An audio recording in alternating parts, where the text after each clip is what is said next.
Yes, sir. Make sure you hit them like buttons and subscribe to the channel. If you like all the sports news and that hip-hop smoke your boy be bringing to the table, hit them like buttons and subscribe. Because today, we talking about the Diddy case, with this guy, the Punisher, and everything going on with these ladies, the ones that are keeping their identity, hidden, the KKs, and all of them in the case. Shout out to Amon Wiggins too. Amon Wiggins, we've been watching him on the show and getting a lot of smoke because, he's going to the Diddy cases and going to the trial. So we get a lot of smoke from him. All right, so I wanted to talk about this Punisher dude. Now, I'm a dude that played basketball in the city. I came up from the 90s and the 80s running around playing AAU, Gauchos, Riverside. The same run this dude Punisher did. The same run. Cameron, Mace, all of us, we all did the same run, which is the AAU basketball, high school basketball, a little bit of college, jumping into the music business. The same run. I watched the blueprint from Mace and Cameron. Shout out to them. So it wasn't hard for Cameron to reach out and get this guy the Punisher, because like I said, he come up from the basketball in New York City and everything like that. So knowing the same people that he knew wasn't hard for him to get him in the building. Y'all saw the interview. In the interview, Cameron and him are naming the same guys. Actually, the Punisher says he played against Cameron. And Cameron says to him, how do you not know a guy that dropped 40 or 30 on you and killed you? He said, I killed y'all. How you not say you might have played against me? You always remember a guy that dropped 30 on you and destroyed you. So I don't know if Punisher was capping, but Cameron didn't remember him being on the court as much, but they did know the same people. That is a fact. All right, so with the Punisher, knowing that we came up doing the same thing and, living the same life and really in those eras, it's kind of funny to see him jump into, that type of game that he was in. You know what I mean? Like, because in those times, if you just played basketball, even if you played in Rucker or if you played in, those type of tournaments, you was piping all the chicks anyway. Let's keep it real. Like, there was no Instagram or social media. Niggas couldn't really touch the NBA players. So the basketball players like Future, A Butter, Kareem Reeds, there's a lot of them. Helicopter, what's my man's name from Rucker? They have his day that he passed away. Guys like that, a whole lot of game. Guys like that, those guys were real famous in those times. So they were getting a lot of females. They was piping everything in the city. Let's keep it real. You know what I mean? So this guy, he goes on Cameron thing and he says that he pretty much gets into this business because of a female. A female dumped him because she decides to be a stripper. So he says he's going to jump into the stripper game and jump into the, being a call guy and going out and having sex with, cuckolds, wives and all of that. Pause, just to get back at her. Now, the reason I'm bringing that up also is I'm just saying, like, if you were one of these guys in New York City playing basketball, that didn't happen. You know what I mean? Like, you get into being a male stripper because you got dumped by a girl. I'm just trying to tell you, these guys were living celebrity lives. They had 4, 5, 6 girlfriends. Trust me. So this guy's straight capping about, I'm thinking a little bit when it comes to the basketball, and doing all of that, because Cameron didn't know who he was. Now, I didn't go to the league. I didn't play for Duke. But I guarantee you that niggas know who I am in the basketball world in my era. 100%. Because I played in them tournaments. I was outside. I done interviewed damn near all of them when I first started. The ones that did go to the league. This is a fact. I was outside. I played in these tournaments. I got trophies to prove it. I will show y'all. Still got them from the 90s. We collected them. I got a lot of furniture. 100%. But I'm just trying to say that nobody knew who this guy was in the basketball field. So I wanted to start from there. I think the Punisher's capping about the basketball. I don't know. He is 6'5", 6'6", but there's a lot of 6'6", pause, dudes walking around the streets saying that they play in the league and them niggas never suited up at all, or can they even make a layup? They just want the look and act like they play basketball, because at that time, I'm trying to tell y'all, street ball basketball players, NBA niggas was piping all the chicks. So he's got a tall guy named the Punisher who's piping chicks for being a call guy. His story is he played basketball in the city. I don't know. We're going to do more research on that. But let's talk about him being the Punisher. Now, the Punisher, you know, when you listen to his story, he say he pulls up on, or he gets a call from Cassie. You know, Cassie says, come down to the house. He comes down to the house. You know, he don't know who they are. They got on the Muslim mask, her and Diddy. You know, she starts breaking down the story to him, such and such, of, this is how he wants him to role play and all of this craziness, right? Now, he says that in those times, he got these calls all the time, so there was nothing. I can believe that. You know, he said he had a sex hotline online. This is where they found him, right? On the internet and stuff like this. So this is why he gets to come to the crib. Now, you know,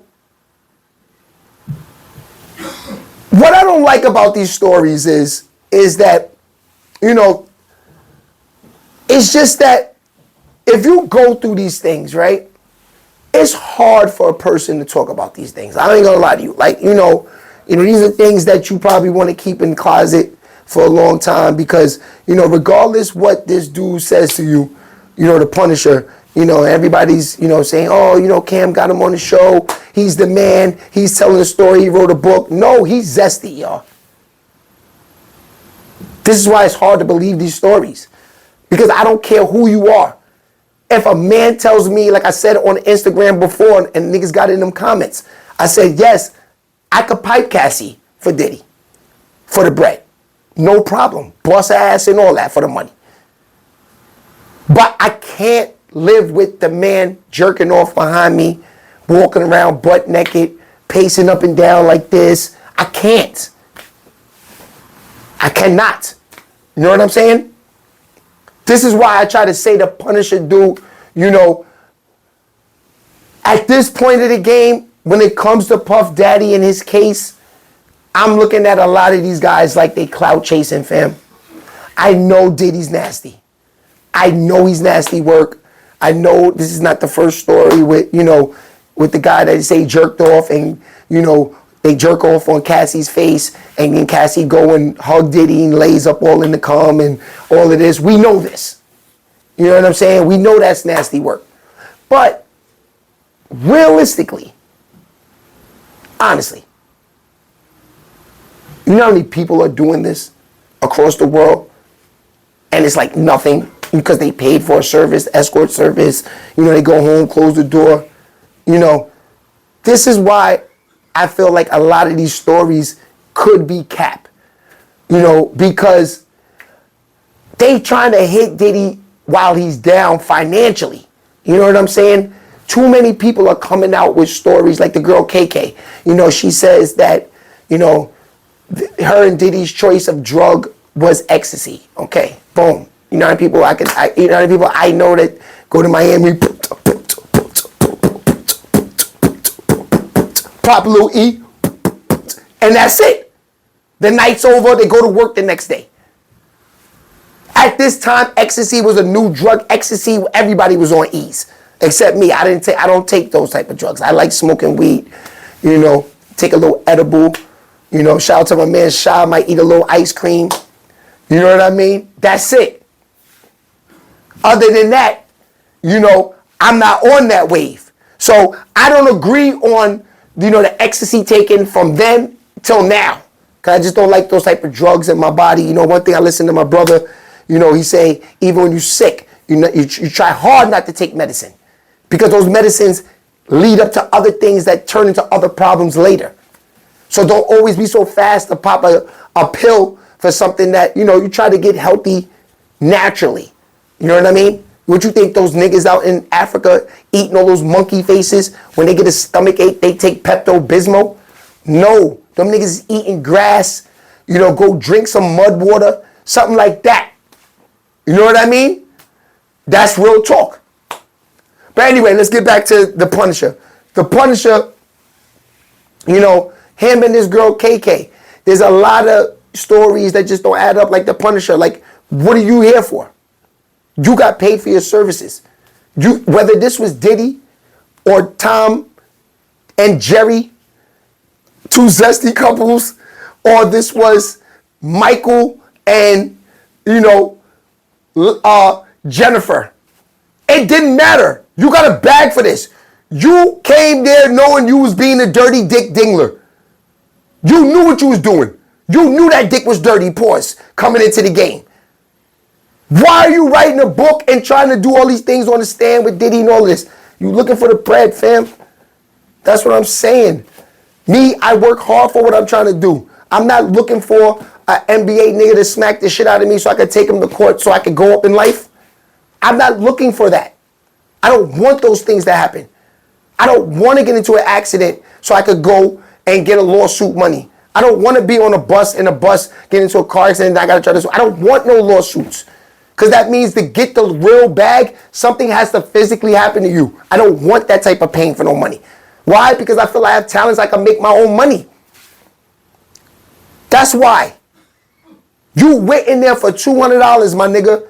You got $2,000, but you went in there for $200. You should never be crying.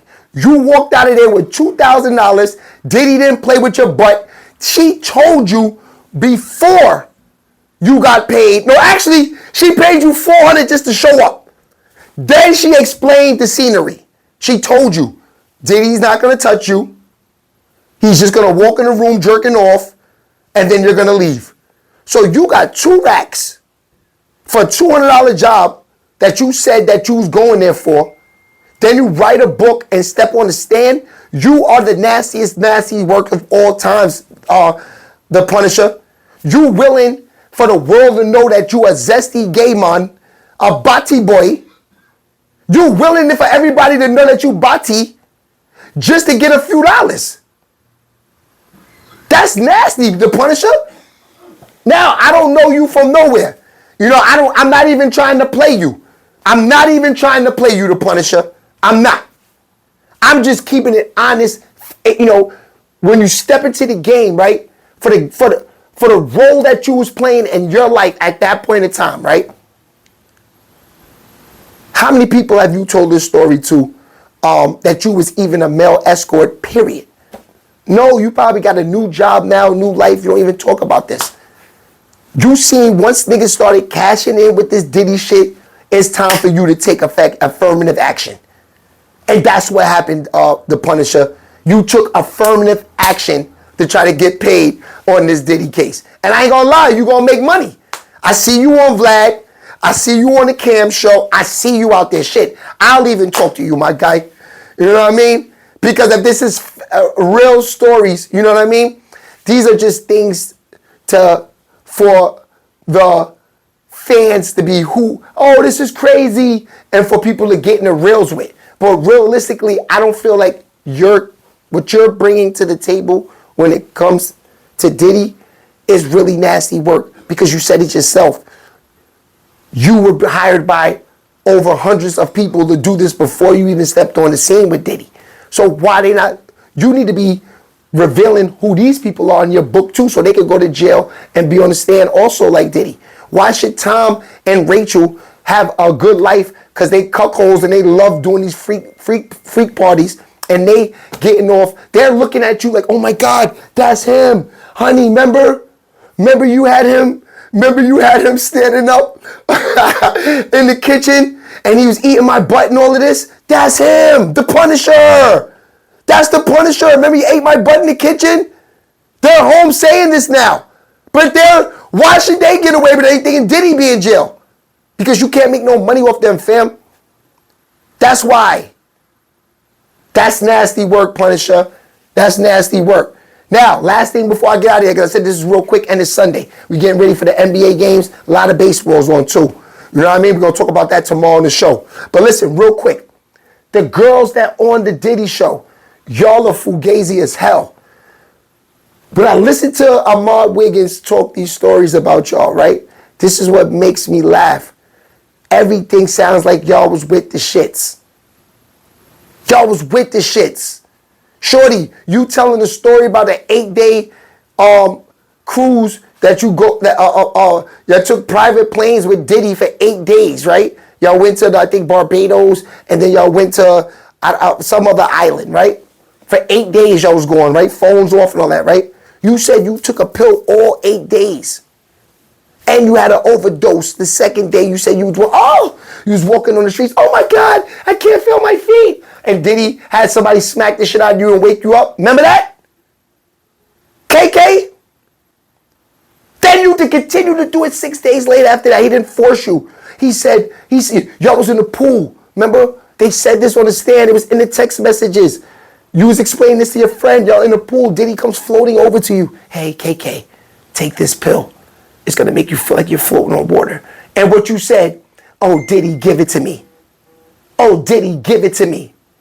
That's nasty work, man. That's nasty work. You said, Diddy, give it to me. Now you understand. I don't know what I don't know what to think about y'all outside, man. It's nasty and disgusting. That's a fact. All right, y'all, hit them like buttons, subscribe. It's Sunday. We got to the bottom line of everything about the Punisher. We'll talk about him tomorrow on the morning show also. Shout out to the Shea Babies. Shout out to Nishi. Shout out to Michelle. Shout out to Patricia. Shout out to Don. Shout out to Don Coop. Shout out to my man, OVO Fox. And shout out to my man, Charles. All the green team, y'all know what the vibes is. I'll see y'all tomorrow.